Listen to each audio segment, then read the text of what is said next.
Feliz y bendecido día, aprendiendo un curso de milagros.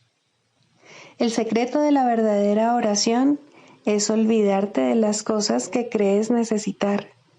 Pedir algo específico es igual que ver el pecado primero y luego perdonarlo. Del mismo modo, al orar pasas por alto tus necesidades específicas, tal como las ves, y las dejas en manos de Dios. Ahí se convierten en los regalos que le haces, pues le dicen que no antepondrás otros dioses a Él, ni que quieres otro amor que el suyo. Este libro es un comienzo, no un final.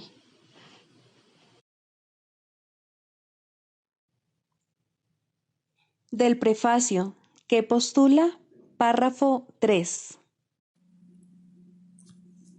Del conocimiento y de la percepción surgen dos sistemas de pensamiento distintos que se oponen entre sí en todo.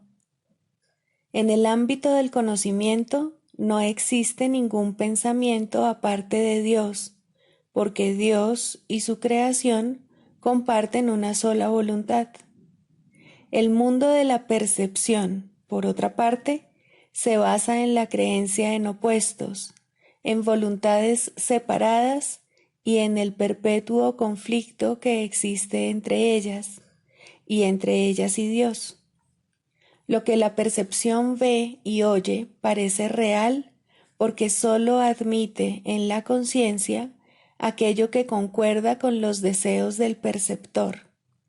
Esto da lugar a un mundo de ilusiones, mundo que es necesario defender sin descanso, precisamente porque no es real.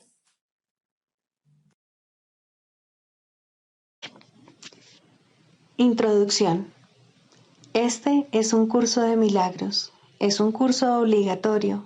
Solo el momento en que decides tomarlo es voluntario.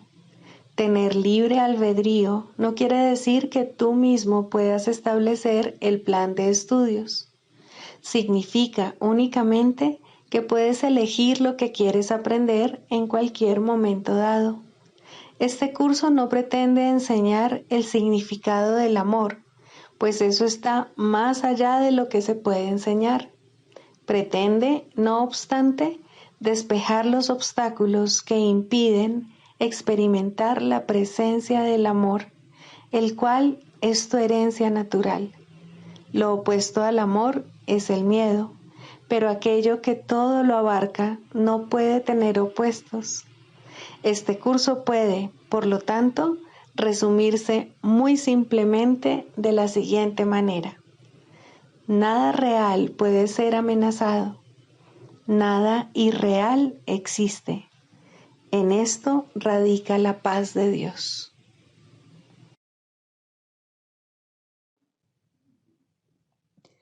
Capítulo 1. El significado de los milagros. Primero, principios de los milagros. Principio 9. Los milagros son una especie de intercambio. Como toda expresión de amor, que en el auténtico sentido de la palabra es siempre milagrosa, dicho intercambio invierte las leyes físicas. Brindan más amor tanto al que da como al que recibe.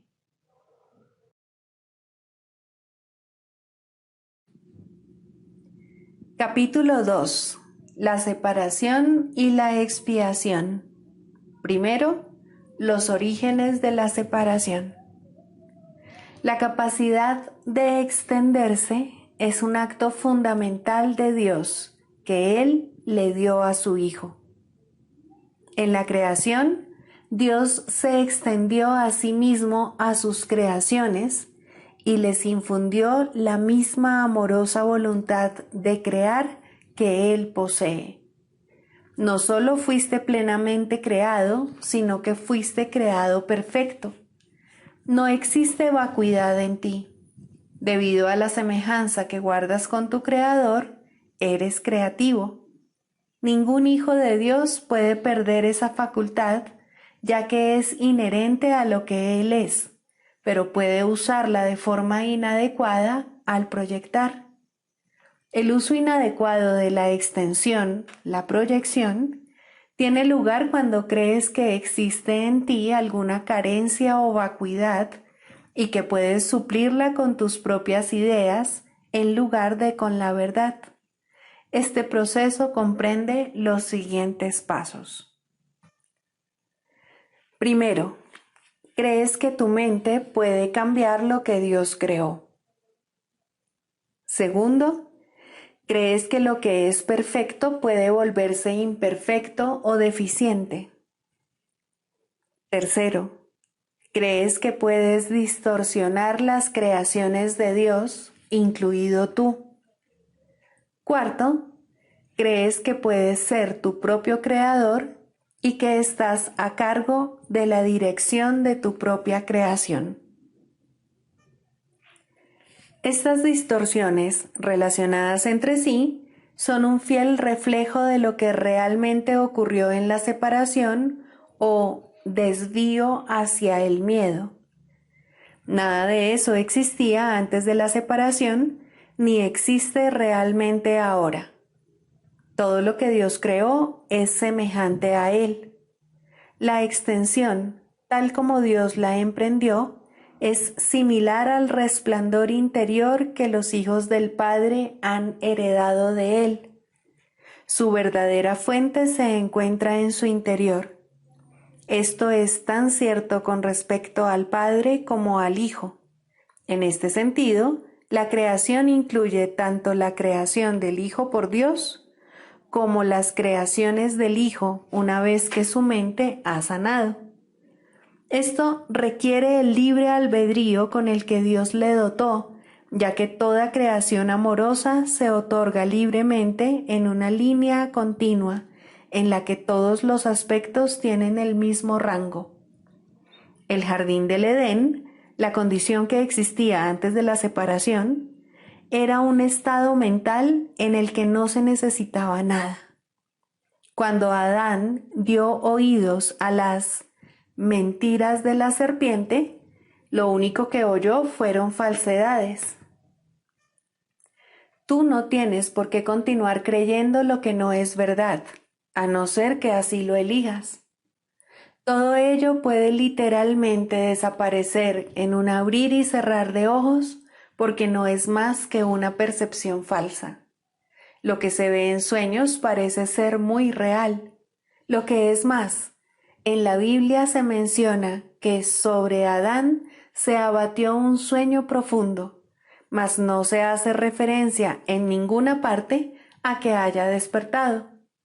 El mundo no ha experimentado todavía ningún despertar o renacimiento completo.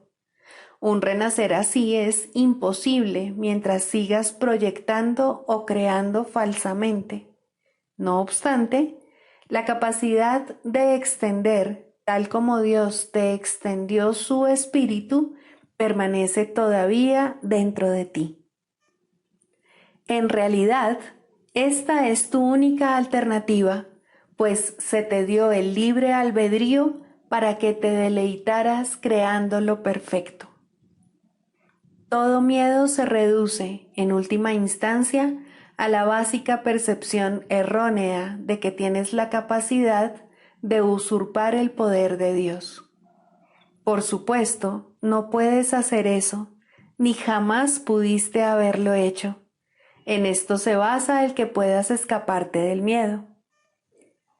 Te liberas cuando aceptas la expiación, lo cual te permite darte cuenta de que en realidad tus errores nunca ocurrieron. Solo después del sueño profundo que se abatió sobre Adán pudo éste experimentar pesadillas. Si de repente se enciende una luz cuando alguien está teniendo un sueño aterrador, puede que inicialmente interprete la luz como parte de su sueño y tenga miedo de ella. Sin embargo, cuando despierte, la percibirá correctamente como su liberación del sueño, al que dejará entonces de atribuir realidad. Esta liberación no se basa en ilusiones. El conocimiento que ilumina no solo te libera, sino que también te muestra claramente que eres libre. Sean cuales sean las mentiras que te hayas creído, para el milagro son irrelevantes, pues puedes sanar cualquiera de ellas con la misma facilidad.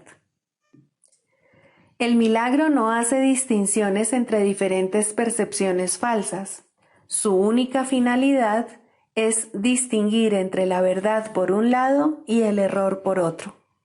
Algunos milagros pueden parecer más difíciles de obrar que otros, pero no te olvides del primer principio de este curso. No hay grados de dificultad en los milagros. En realidad, eres perfectamente invulnerable a toda expresión de falta de amor. Estas expresiones pueden proceder de ti o de otros, de ti hacia otros o de otros hacia ti.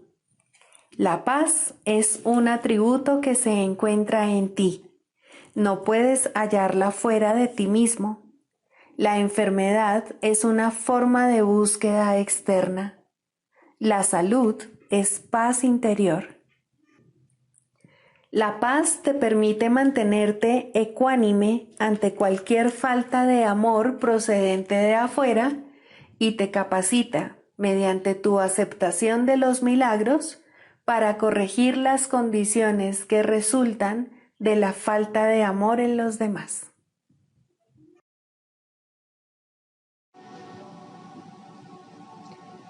Libro de ejercicios, lección 82. Hoy repasaremos estas ideas. Primera, la luz del mundo le brinda paz a todas las mentes a través de mi perdón.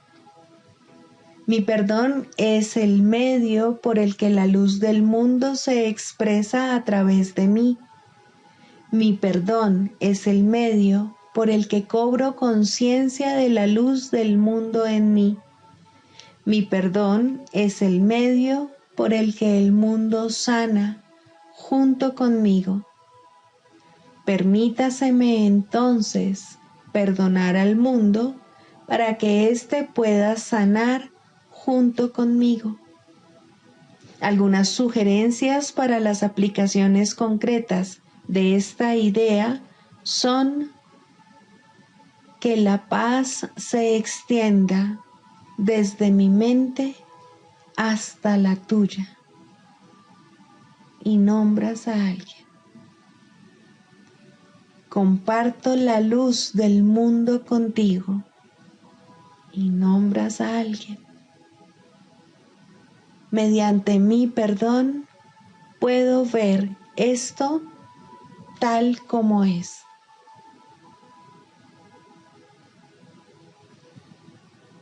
Segunda idea, no dejes que me olvide de mi función. No me olvidaré de mi función porque quiero recordar mi ser. No puedo desempeñar mi función si la olvido. Y a menos que desempeñe mi función, no experimentaré la dicha que Dios dispone que yo tenga. Algunas variaciones específicas de esta idea son: no me valdré de esto para ocultarme a mí mismo mi función. Me valdré de esto como una oportunidad para desempeñar mi función. Esto podrá ser una amenaza para mi ego, pero no puede alterar mi función en modo alguno.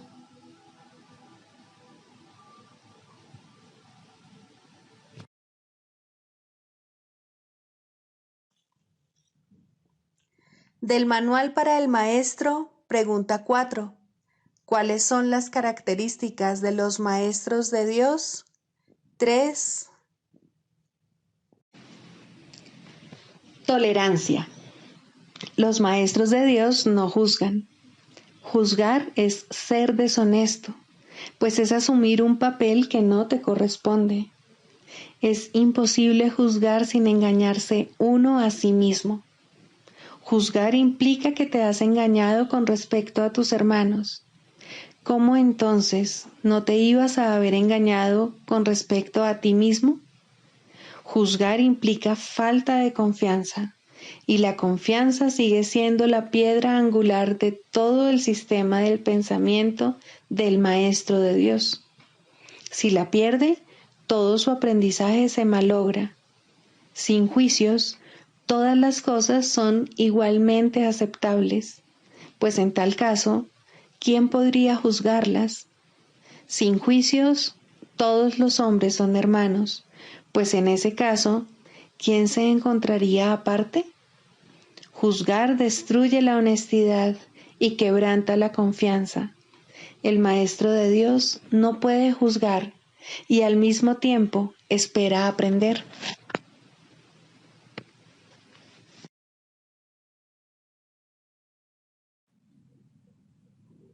Manual para el Maestro. 23.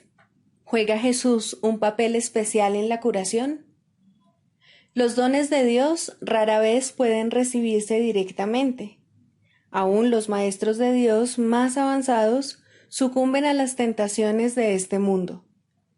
¿Sería justo entonces que se le negara la curación a sus alumnos por esa razón? La Biblia dice, pide en el nombre de Jesucristo.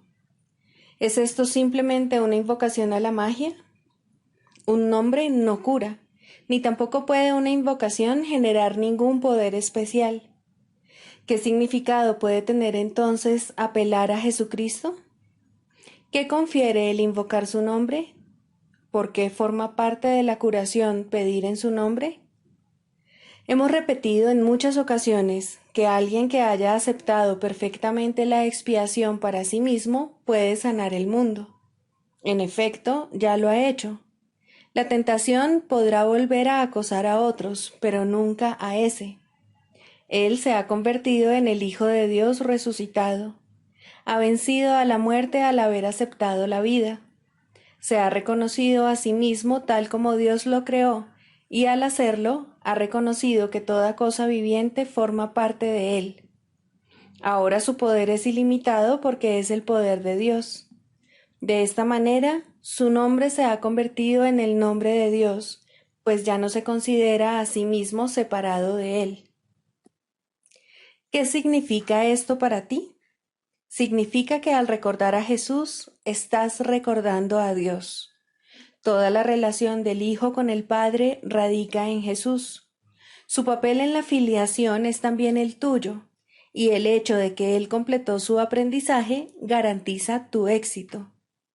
¿Se encuentra Él aún disponible para venir en tu ayuda? ¿Qué dijo Él mismo al respecto? Recuerda sus promesas y pregúntate honestamente si sería posible que no las fuese a cumplir.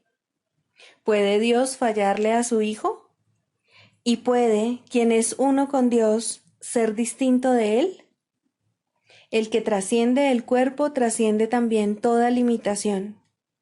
¿Cómo no iba a estar disponible el más grande de los maestros para aquellos que lo siguen? El nombre de Jesucristo como tal no es más que un símbolo, pero representa un amor que no es de este mundo. Es un símbolo que se puede usar sin riesgo para reemplazar a los innumerables nombres de todos los dioses a los que imploras. Constituye el símbolo resplandeciente de la palabra de Dios, tan próximo a aquello que representa, que el ínfimo espacio que hay entre ellos desaparece en el momento en que se evoca su nombre. Recordar el nombre de Jesucristo es dar gracias por todos los dones que Dios te ha dado. Y la gratitud hacia Dios se convierte en la manera en que Él es recordado, pues el amor no puede estar muy lejos de una mente y un corazón agradecidos. Dios puede entonces entrar fácilmente, porque estas son las verdaderas condiciones que hacen posible tu retorno al hogar. Jesús ha señalado el camino, ¿por qué no habrías de estarle agradecido? Te ha pedido amor, mas solo para Él poder dártelo a ti. Tú no te amas a ti mismo, pero para Jesús, tu hermosura es tan absoluta e inmaculada que ve en ella la imagen de su Padre. Tú te conviertes en el símbolo de su Padre aquí en la tierra. Él tiene sus esperanzas puestas en ti porque no ve límites en ti, ni mancha alguna que opaque tu hermosa perfección. La visión de Cristo resplandece en sus ojos con perfecta constancia. Él ha permanecido contigo. ¿No te gustaría aprender la lección de la salvación valiéndote de lo que Él ya aprendió? ¿Para qué empezar de nuevo cuando Él ya recorrió la jornada por ti? Nadie en la tierra puede entender plenamente lo que es el cielo, ni cuál es el verdadero significado de su Creador. Sin embargo, tenemos testigos. A ellos es a quienes el que es sabio debe acudir. Han existido personas cuyo conocimiento sobrepasó con mucho lo que nosotros podemos aprender, y no queremos enseñar las limitaciones que nos hemos impuesto. Nadie que se haya convertido en un maestro de Dios verdadero y completamente dedicado se olvida de sus hermanos. Lo que les puede ofrecer, no obstante, se ve limitado por lo que él mismo ha aprendido. Dirígete entonces hacia uno que abandonó todo límite y fue más allá del alcance más elevado que el aprendizaje puede ofrecer. Él te llevará consigo, pues no llegó hasta allí solo. Estabas con él entonces, tal como lo estás ahora. Este curso procede de él, porque sus palabras llegan a ti en un lenguaje que puedes amar y comprender. ¿Puede haber otros maestros que señalen el camino a aquellos que hablan lenguas distintas y recurren a símbolos diferentes? Por supuesto que sí. ¿Dejaría Dios a uno solo de sus hijos sin una ayuda muy real en tiempos de tribulación, sin un Salvador que lo representase? Aún así, necesitamos un programa de estudios polifacético, no porque el contenido sea diferente, sino porque los símbolos tienen que modificarse y cambiar para poder ajustarse a las diferentes necesidades. Jesús ha venido a responder las tuyas. En Él hallarás la respuesta de Dios. Enseña, entonces, con Él, pues Él está contigo. Él siempre está aquí.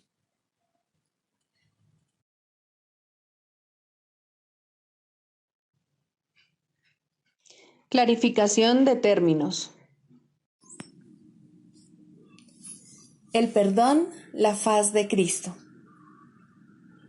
El perdón es el medio que nos lleva a Dios y que nos permite alcanzarle, mas es algo ajeno a Él. Es imposible concebir que algo creado por Él pueda necesitar perdón. El perdón, entonces, es una ilusión, pero debido a su propósito, que es el del Espíritu Santo, hay algo en ella que hace que sea diferente. A diferencia de las demás ilusiones, nos aleja del error en vez de acercarnos a él. Al perdón podría considerársele una clase de ficción feliz, una manera en la que los que no saben pueden salvar la brecha entre su percepción y la verdad. No pueden pasar directamente de la percepción al conocimiento, porque no creen que esa sea su voluntad. Esto hace que Dios parezca ser un enemigo en lugar de lo que realmente es, y es precisamente esta percepción de mente la que hace que no estén dispuestos a simplemente ascender y retornar a Él en paz. Y de este modo necesitan una ilusión de ayuda, porque se encuentran desvalidos, un pensamiento de paz porque están en conflicto. Dios sabe lo que su Hijo necesita antes de que Él se lo pida. Dios no se ocupa en absoluto de la forma, pero al haber otorgado el contenido, Su voluntad es que se comprenda, y eso basta.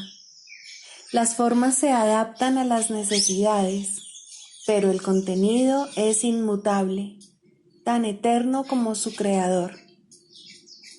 Antes de que el recuerdo de Dios pueda retornar, es necesario ver la faz de Cristo.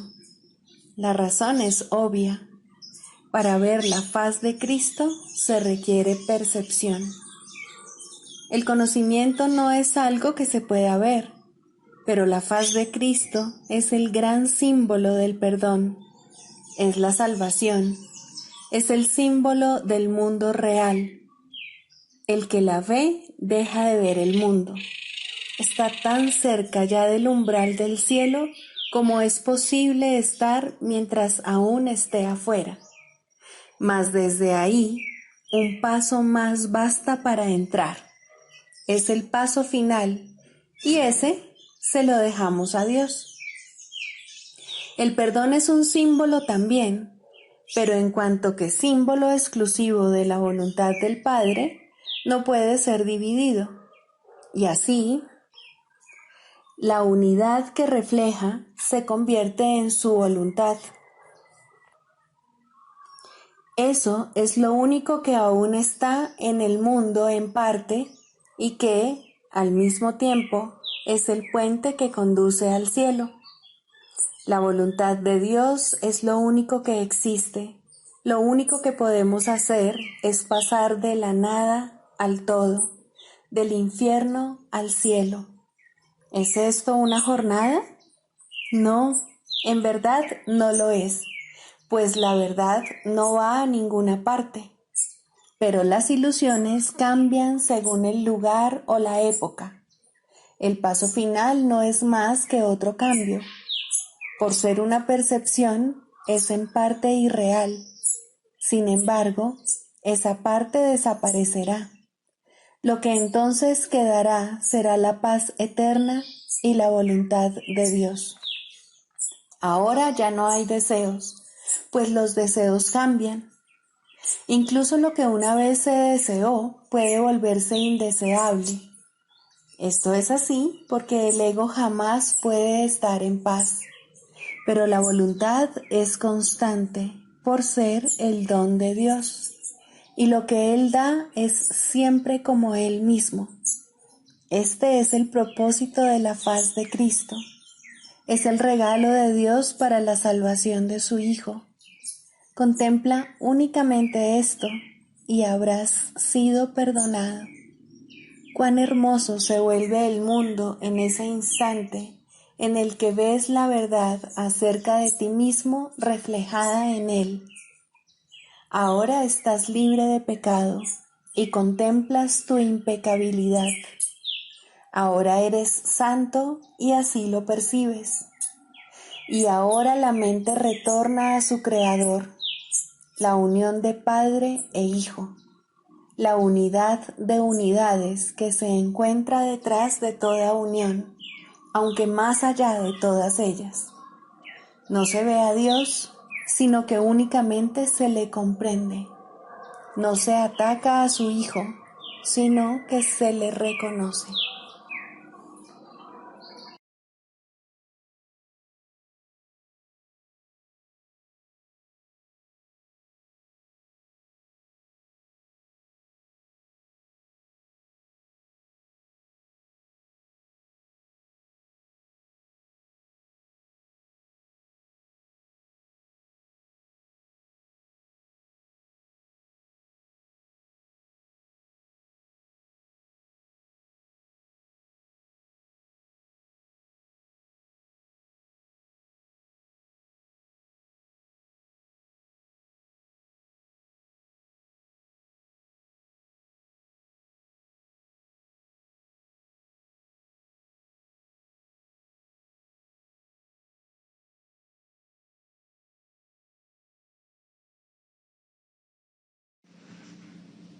Segundo, el proceso de la psicoterapia.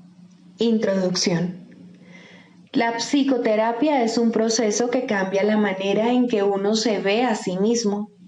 En el mejor de los casos, Este nuevo yo es un concepto más benévolo de uno mismo, pero no se puede esperar que la psicoterapia establezca qué es lo que es real. Esa no es su función. Si consigue abrirle paso a la realidad, ya ha logrado el máximo éxito posible. Su única función consiste, en última instancia, en ayudar al paciente a lidiar con un error fundamental, la creencia de que la ira le puede proporcionar algo que él realmente desea y de que al justificar su ataque se está protegiendo a sí mismo. En la medida en que llegue a darse cuenta de que esto es un error, en esa misma medida se ha salvado. Los pacientes no inician una relación terapéutica con este objetivo en mente.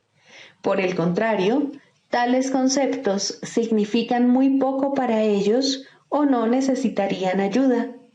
Su meta es conservar intacto el concepto que tienen de sí mismos, pero sin el sufrimiento que ello conlleva.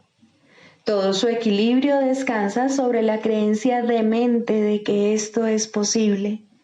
Y como para la mente sana es claramente imposible, lo que andan buscando es magia. En las ilusiones, lo imposible se consigue fácilmente, pero solo a costa de hacer las ilusiones reales. El paciente ya ha pagado ese precio. Ahora quiere una ilusión mejor. Al comienzo, pues, la meta del paciente y la del terapeuta son divergentes. Tanto terapeuta como paciente pueden abrigar conceptos falsos de sí mismos, pero aún así sus respectivas percepciones sobre lo que constituye una mejoría no pueden sino diferir. El paciente espera aprender cómo lograr los cambios que desea, pero sin alterar de manera significativa el concepto que tiene de sí mismo.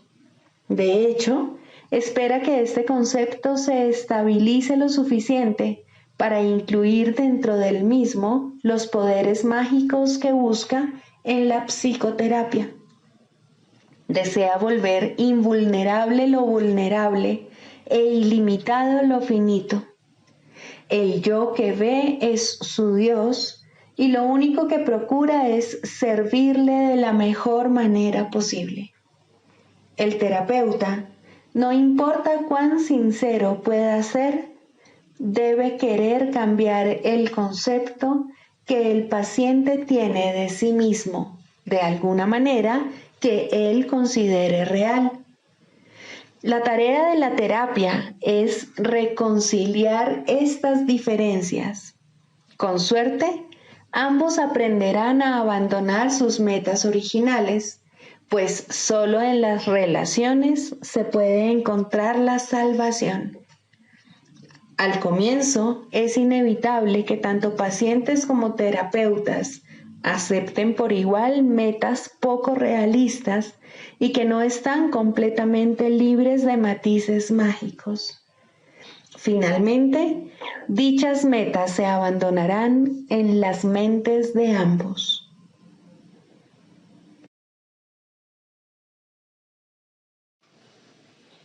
El canto de la oración. Tercero, orar por otros. Dijimos que siempre oras por ti mismo y así es. ¿Por qué entonces debes orar por otros? Y si debes hacerlo, ¿cómo lo debes hacer? Orar por otros, si se ha entendido correctamente, se convierte en el medio para eliminar la culpa que has proyectado sobre tu hermano y poder reconocer que no es él quien te está haciendo daño.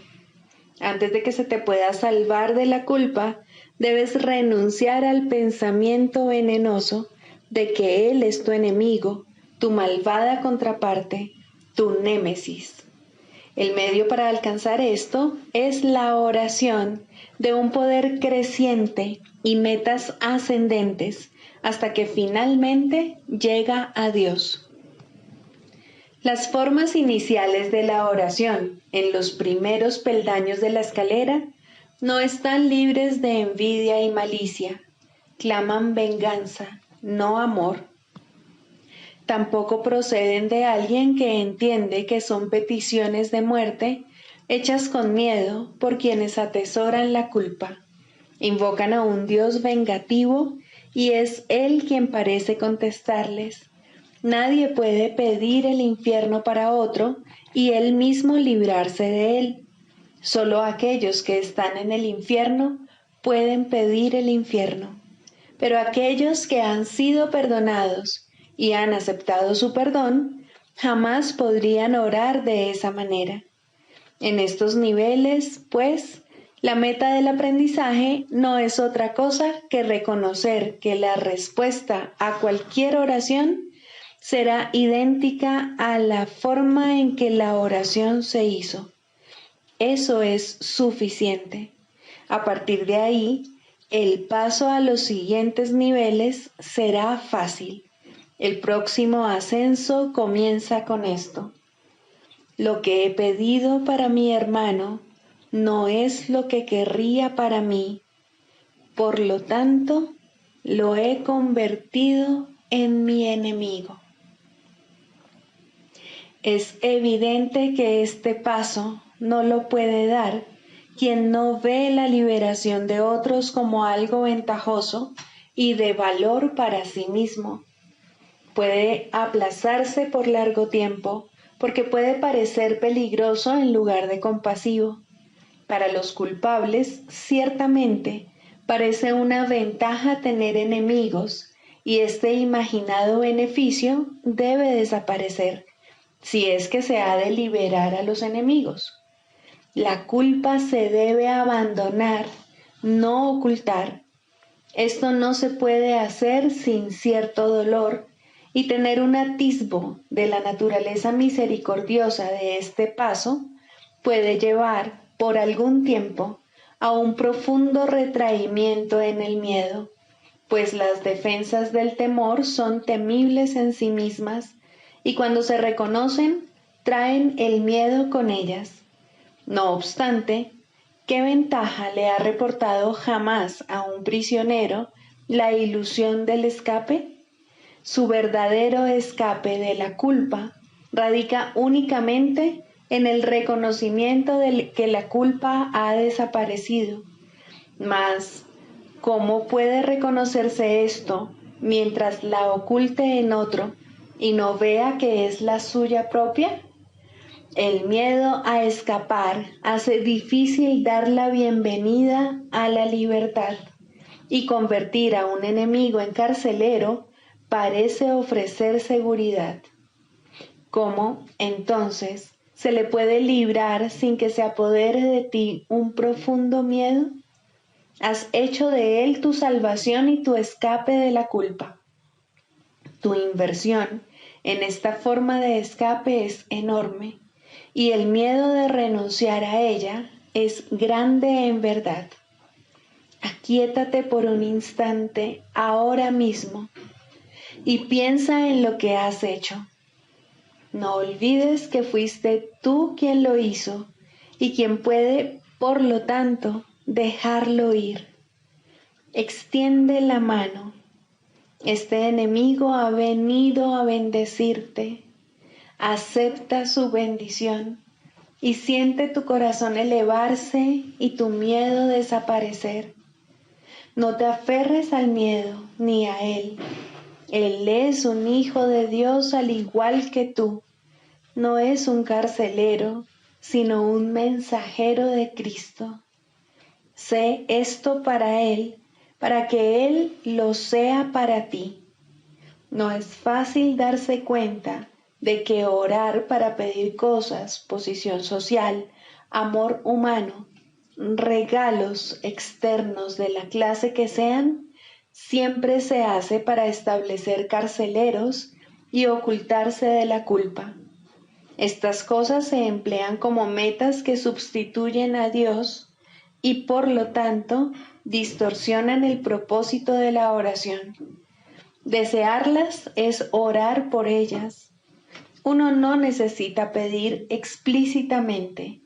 La meta de alcanzar a Dios se pierde de vista cuando se va en pos de metas menores de la clase que sean, y la oración se convierte en una petición de enemigos.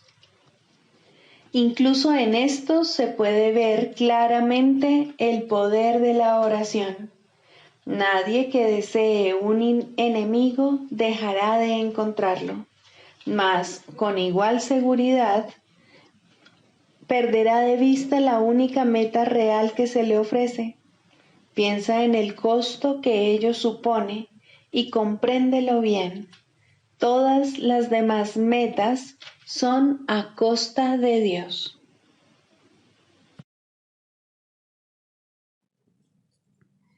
Sigamos a Jesús haciendo del perdón algo tan natural como respirar y algo tan vital como el aire. Amén.